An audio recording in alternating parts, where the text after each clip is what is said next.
All right, listeners, buckle up.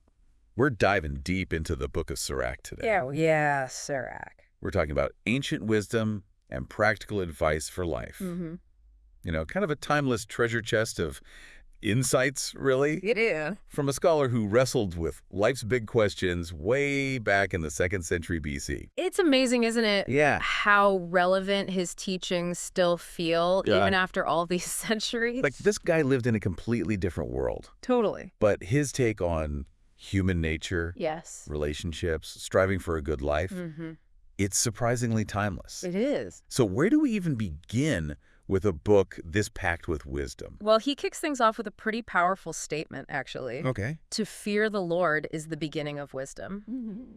And this whole idea of fearing the Lord, it's a thread throughout the book. And it's not about, cowering in terror or anything. It's more about recognizing a power greater than ourselves, I think. I see. Living a life that honors that. Okay, so acknowledging there's a bigger picture. Yeah. Some kind of moral compass guiding our actions. Exactly. But he doesn't just drop that and move on, right? No. He goes on to explore Yes. all these practical ways to actually live out that wisdom. Exactly. He dives into the importance of honoring parents. Ah, yes. Which, let's be real, it's a topic that never gets old, does it? Yep. How many times have we all heard, respect your elders? Right. But Sirach, he takes it a step further, though. Okay. He connects this respect for parents, with the very order of society. He even says that God himself honors the father above the children. It makes you think about the foundations of family and community, right? Like how Yes. those relationships shape us. Absolutely. And speaking of shaping who we are, Sirach has a lot to say about choosing our friends wisely. Oh, he does. He warns against becoming an enemy instead of a friend, reminding us that a bad reputation Oh, yeah. sticks with you. It's like he's saying, be careful who you hang out with because they will influence your path. Absolutely. It's like that saying, you are the company you keep, right? Right. But Sirach doesn't just talk about picking the right friends. Okay. He also has some really insightful advice on how to deal with the ups and downs Oh, it's interesting. of friendships. Okay. He even encourages reconciliation when things get rough. He does. He does. So he's acknowledging that conflict's inevitable, Yeah, even in the best relationships, it is. but that fixing things, making up, Yeah. is possible Mm-hmm. and often worth it. Yes. It really shows you how much he values those connections, Yeah. keeping them strong, even when it's tough. I like that. Yeah. So we've got this foundation of fearing the Lord, honoring parents, Yes. choosing our friends carefully. Carefully. What else is on Sirach's wisdom checklist? Well, he spends a lot of time talking about, seeking wisdom Oh, yeah. and avoiding folly, All right, so building a life of purpose and understanding. purpose and understanding. He stresses education, learning from mistakes, being open to new ideas. He's pretty passionate about it, isn't he? He is. It's not just a suggestion. It's more like he's really driving home this point that wisdom is something we have to actively pursue. We have to go after it. Yes. And he actually contrasts that pursuit of wisdom Yeah. with the pitfalls of ignorance and stubbornness. Uses some pretty strong imagery there. Oh, he did. Like in one passage, he says, there is no light without eyes. There is no wisdom without knowledge. Ooh, I like that. That's like if we close ourselves off to learning, we're choosing to walk in darkness. Powerful, right? But Sirach, he doesn't stop at these abstract concepts, does he? No, he doesn't. He gets down to the nitty-gritty of how we actually live. Yeah. Like our relationship with money, with wealth and poverty. This is where some of his teachings might surprise people today, I think. Yeah. He doesn't condemn wealth outright, but he doesn't exactly praise riches either. Interesting. He's more interested in the purpose of wealth, I think. Okay. You know? I'm sensing a pattern here. Yeah. Sirach is all about balance, isn't he? He is. Yeah. Like with wealth, look at Sirach 14.3.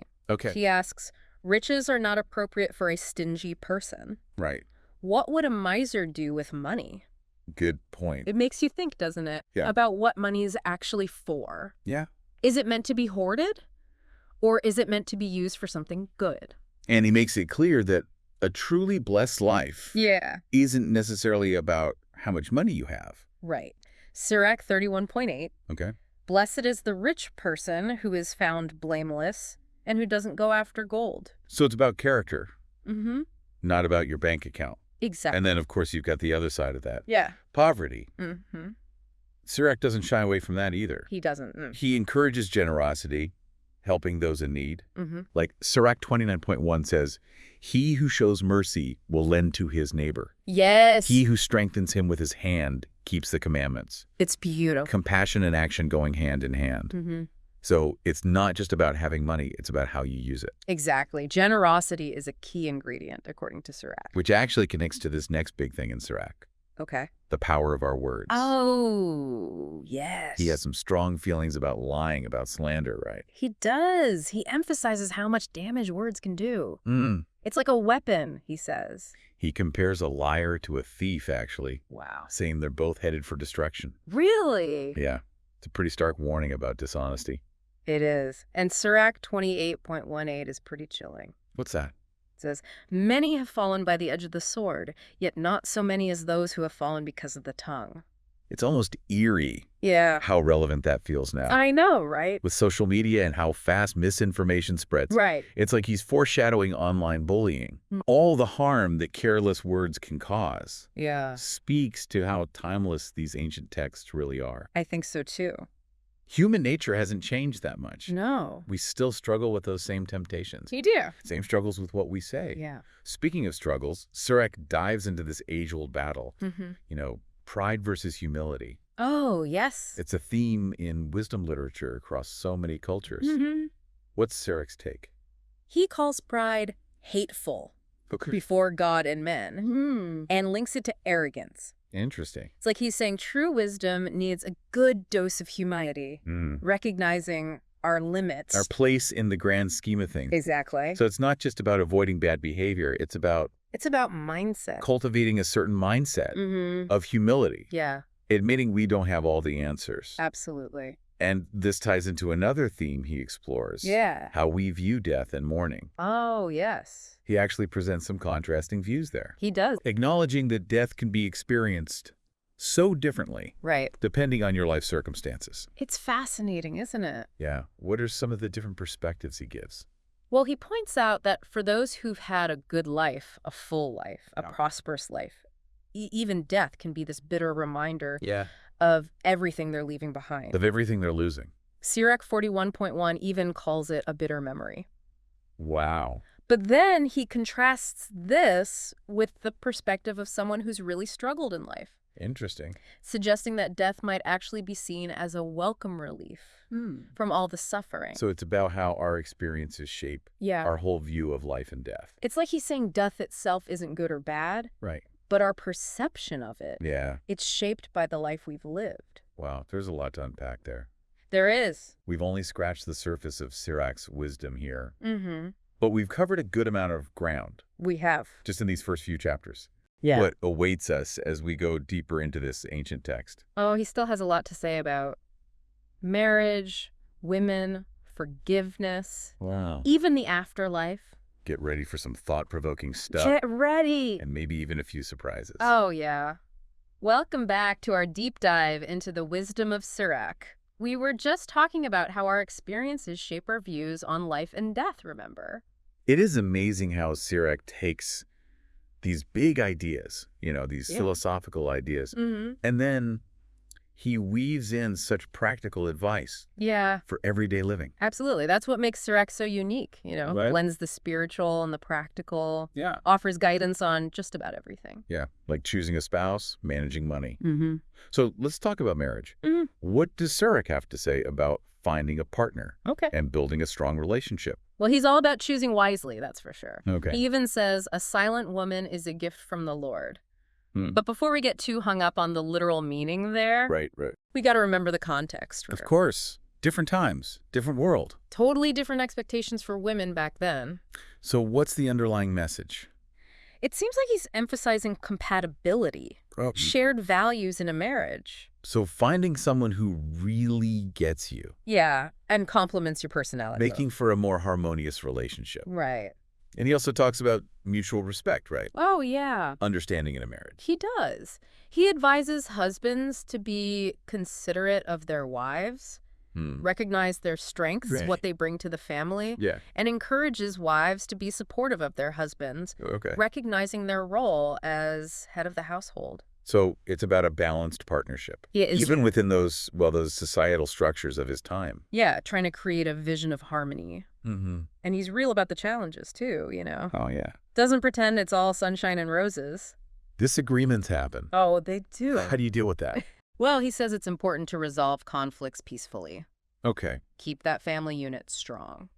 It's like he's saying marriage is this journey. It is a journey. With bumps along the way. Yeah. But with the right foundation. Yeah. Right. Respect, communication, shared values. Those are key. You can make it through those tough times. You can. Build something that lasts. And this whole idea of unity and harmony, it extends beyond the family, too, you know? Sirach has a lot to say about forgiveness in general. Oh, yeah. Like, really drives home this point that holding on to grudges, resentment, it just hurts us in the end. I remember that part where he says, That's it. Forgive your neighbor the hurt that he has done, and then your sins will be pardoned when you pray. Oh, yeah. Like, forgiveness isn't just good for the person you're forgiving, but it's essential for us, too. For our own well-being, yeah. It's freeing, isn't it? Yeah. Letting go of that anger and resentment makes you think about times we've held on to those grudges. Oh, yeah. How it affected our own peace. It's powerful stuff. But forgiveness is a choice. It is. It's a decision to let go of the past and move on. With a lighter heart.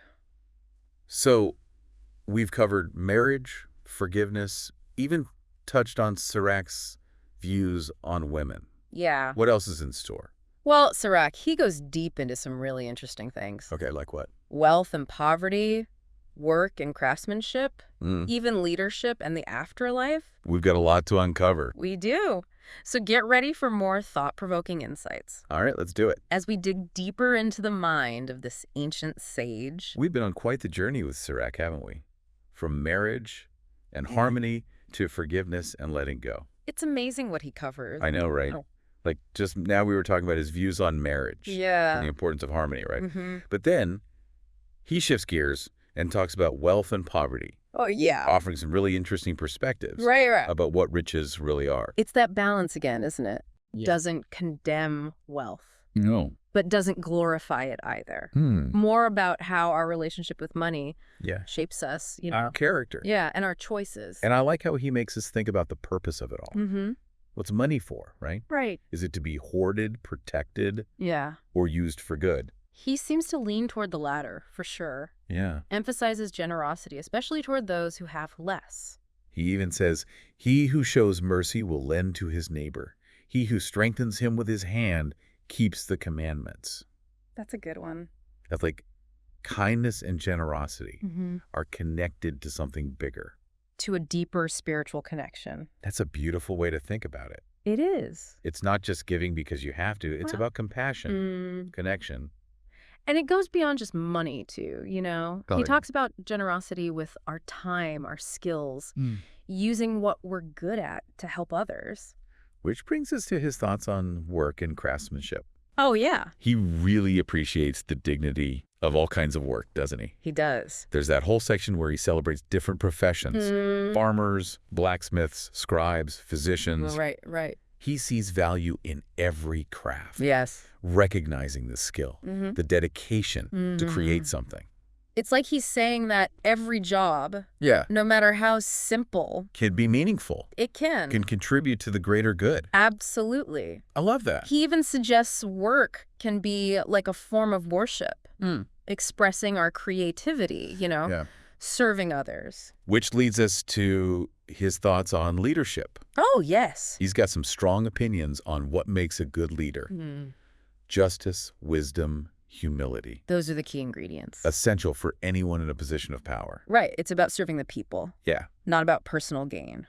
And he doesn't hold back on calling out bad leadership either. Oh, no. The kind that can really hurt people. Right. Corrupt leadership, incompetent leadership. It's amazing how relevant that is today, you know? I know, right? All the challenges facing leaders around the world. It shows you these themes are timeless. They are. Human nature, power, responsibility. They're still relevant. And then, just when you think he's covered everything, what? He dives into the afterlife. Oh, yes. What happens after we die? The big mystery. She doesn't lay out a map of heaven and hell or anything. No? But he gives us glimpses of what he believes. Okay, like what? He seems to think that death isn't the end. Mm-hmm. It's a transition. Remember that part where he asks who will praise God in the afterlife? Yeah, that one really makes you think. It does, doesn't it? About our connection to the divine. Yeah. And how it might go beyond our earthly life. And he seems to believe that the choices we make here matter for what comes next. Encourages us to live virtuously. Okay. Not out of fear, but out of a desire to do what's right. Align ourselves with what's good and true. So living wisely isn't just for this life.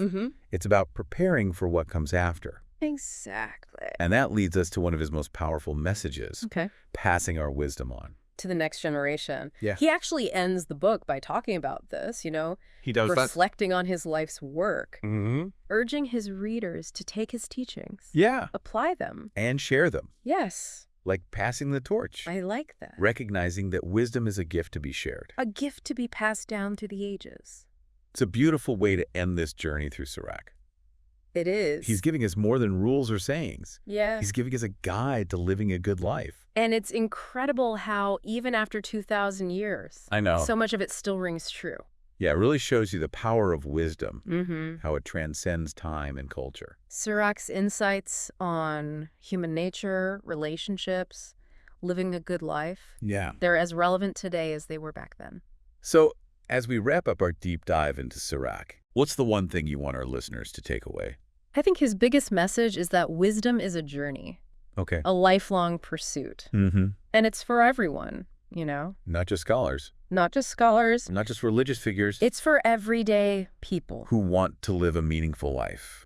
Exactly. That's beautifully said. Thank you. It really captures the spirit of what we do here on the Deep Dive. It does. We're all on this journey of knowledge and discovery. Yeah, always learning. Seeking new insights. So listeners, keep exploring Sirach. See how it speaks to you. What resonates? What challenges you? How could you apply these ancient teachings to your life today? Good question. And remember, as Sirach said, the light of the Lord is his guide.